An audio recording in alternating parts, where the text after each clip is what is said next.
আচ্ছা ভাই, আরেকটা কথা বলার ছিল।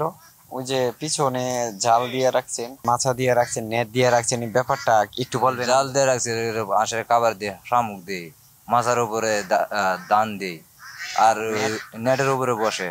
নেটের উপরে বসে এই রেস্ট নিলে কি কি উপকারী এই যে ওদের ওদের তো বড় জায়গা দিতে হইব, খালি পানিতে তো থাকবো না। মানে যেহেতু বড় জায়গা নাই। বড় জায়গা নাই, সবকিছু তল, পানি তল, শুকনা জায়গা দিতে হইব না। অবশ্যই দিতে হবে।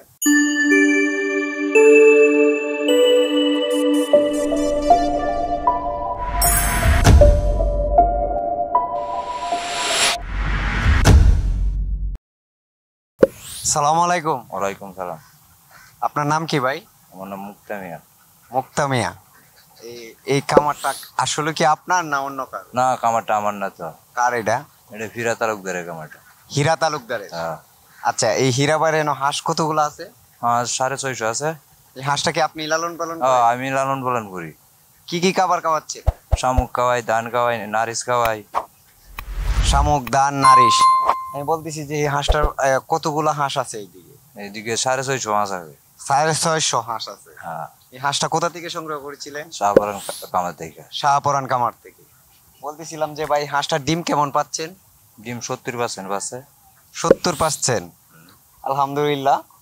70% ডিম পাচ্ছেন। এই আপনারা যে কি কি খাবার যে খাবান, এটার কোনো পরিমাণ নির্ধারিত কোনো সময় আছে?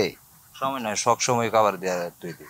সবসময় খাবার, সবসময় খাবার দেন? কোনো নির্ধারিত একটা ক্যালকুলেশন আছে না? টাইম নেই, নির্ধারিত কোনো টাইম নেই। দিন রাত্রে সব সময়। দিন রাতে সবসময় খাবার দিয়ে রাখেন? তা আমরা তো অনেকেই জানি যে ওই ধান যে আমরা খাওয়াই, ওইটা 1 বস্তা খাওয়াই, 2 বস্তা খাওয়াই, এরকম একটা ক্যালকুলেশন আছে না? সব দিকে একটা মনিটরেশন আছে না, যে লোকগুলা বলবে যে তাহলে যদি 100 মণ ধান দিয়েতেন তো একদিনে খায়া লাইবো। না, 100 মণ ধান দিয়ে লাগি, একদিনে গায়ে লাগবো, তার যতটুকু প্রয়োজন ততটুকু খাইবো। 1 মণ খাইবো, 1.5 মণ খাইবো, 2 মণ খাইবো, এর উপরে তো খাইতে বুঝতে পারবো। পারতেছি, তার ওভারে তো আর কিছু খাবে না। আচ্ছা ভাই, আরেকটা কথা বলার ছিল। ওই যে পিছনে জাল দিয়ে রাখছেন, মাছা দিয়ে রাখছেন, নেট দিয়ে রাখছেন, এই ব্যাপারটা একটু বলবেন জাল আমাদের? দিয়ে রাখছি, আঁশের কাবার দিয়ে শামুক দিই, মাথার উপরে দান দিই, আর নেট, নেটের উপরে বসে।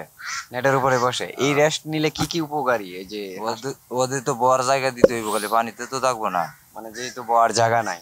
বড় জায়গা নাই, সবকিছু তল, পানি তল, শুকনা জায়গা দিতে হইব না। অবশ্যই দিতে হবে।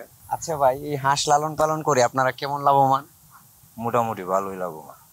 মাসা কিরকম ইনকাম করতে পারেন এই 600 হাঁস দিয়ে? 6 মাসে হয় প্রায় 60-70। 60-70 হাজার টাকা ইনকাম করতে পারেন? আলহামদুলিল্লাহ। হীরা তালুকদারে দেখা যাচ্ছে আমাদের গরুর খামারও আছে, ওনার পাশাপাশি হাঁসের খামারও আছে। ওনার কাছ থেকে যা শুনতে পারলাম যে ভাই, আমার হাঁসের খামার দিয়ে উনি লাভবান, এই কথাগুলো কি সত্য? এগুলো কথাগুলো সত্যি। তাই প্রিয় দর্শক, ওই যদি সত্য কথা জানতে চান তাহলে বাড়ির ড্রাইভার, আর না হয় বাড়ির কাজের লোক, আর না হয় ঘরের ওয়াইফের কাছে সত্য কথা জানতে চায়। এর জন্যই কিন্তু আমাদের হীরা তালুকদারের ভাইয়ের, যে উনি আমাদের এই গ্রাম্য ভাষায় বলা হয় যে ওই বছরকে কামলা, ওনার কাছ থেকে সত্য কথাগুলা নেওয়ার জন্য আপনাদের সামনে আমরা হাজির হয়েছি। আরো কিছুগুলা তথ্য নিব, আমাদের সাথেই থাকুন। যে হীরা তালুকদার কি যে হাঁস দিয়ে লাভবান বেশি, না ওনার তো অন্য অন্য ইয়েও আছে? হীরা তালুকদার তো হাঁসের বিষয়ে একটু বেশি বললো আর কি। হাঁস দিয়ে লাভবান বেশি। হাঁস দিয়েই লাভবান বেশি। হাঁসটা কি জাতের এটা বলতে পারবেন? হাঁসটা খাগি বাদামি। কাকি ক্যাম্বেল। আচ্ছা, এনে কি যে কোনো পুরুষ হাঁস আছে না ওই যে মহিলাও আছে? পুরুষ আছে। কতগুলো আছে 600-র মধ্যে? পুরুষ আছে 70টা। পুরুষ আছে 70টা 600-র মধ্যে? হ্যাঁ, ওইটাই এনাফ? এটাই না। ওই ডিমটা দিয়ে বাচ্চা ফোটানো যাবে? হ্যাঁ, ওইটা সিদ্ধ করানো যাবে? সব কিছু করা যাবে। ইনশাল্লাহ। ডিমের দাম কেমন আছে ভাইয়া? ডিমের দাম 17 টাকা আছে। আর রাত্রে যখন আপনারা তুলেন, একটু আমরা দর্শককে বোঝাতে চাই যে প্রতিদিনই কি পরিষ্কার করতে হয়? প্রতিদিনই পরিষ্কার করতে হয়। আর যদি আমরা তো অনেক কামারি ভাইয়ের কাছে শুনছি যে সপ্তাহে একদিন পরিষ্কার করা হয়, আপনি বলতেছেন যে প্রতিদিনই পরিষ্কার করি।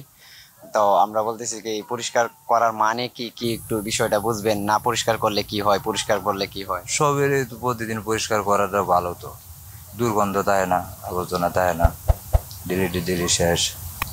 প্রিয় দর্শক, আমি ওনাদের কাছে সব যতটুকু তথ্য আমি নেওয়ার ছিল ওনার কাছ থেকে আমি নিয়ে নিয়েছি। আমি আবারও বলতেছি যে সকল তথ্য যদি জানতে চান, যে কোনো এক কামারি না, যে কোনো মানুষের বিষয়ে যদি আপনি সকল তথ্য জানতে চান, তাহলে প্রথমেই তার বাড়ির ড্রাইভার আর না হয় বাড়ির কামলা হয়তো বা ওর ওয়াইফ সত্যি কথা বলে আর রিয়াল কথা ওরাই বলে। তাই এই জন্যই আজকে আমরা কৌশল অবলম্বন করে একজন, হ্যাঁ, বিজ্ঞ ভাইয়ের, হীরা তালুকদারের এক কাজের সহকারী, তার কাছ থেকে সত্য কথাটা বার করার জন্য, আপনাদেরকে তুলে দেওয়ার জন্য আজকে এই ভিডিওতে বিস্তারিত আপনারা সব ভিডিওটা দেখার জন্য আমাদের অনুরোধ রইল। আমাদের সাথেই থাকবেন, লাইক কমেন্ট শেয়ার করে। আসসালামু আলাইকুম। আজকের ভিডিও এখানেই শেষ করছি।